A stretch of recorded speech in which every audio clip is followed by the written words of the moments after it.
Hello, this video is going to show you how to replace a wine stave serving tray base in your wine tray.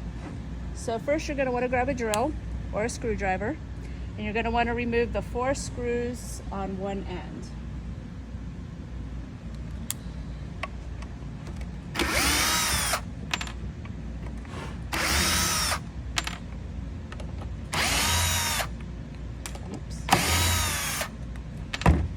Pull the handle off, and then the base should just slide out.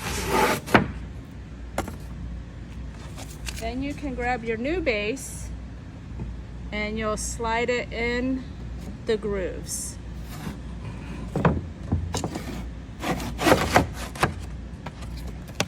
And then making sure to get it in the groove at the handle at the end.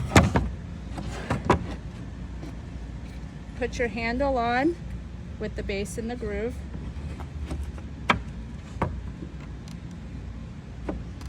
And then you can just reinsert the screws.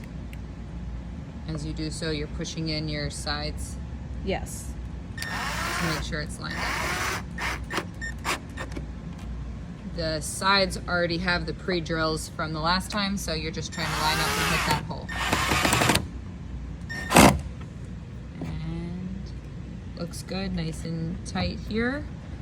Adding the extra one so there's no twisting. And various trays have different bits, so just make sure with your drill you find the bit that matches your tray.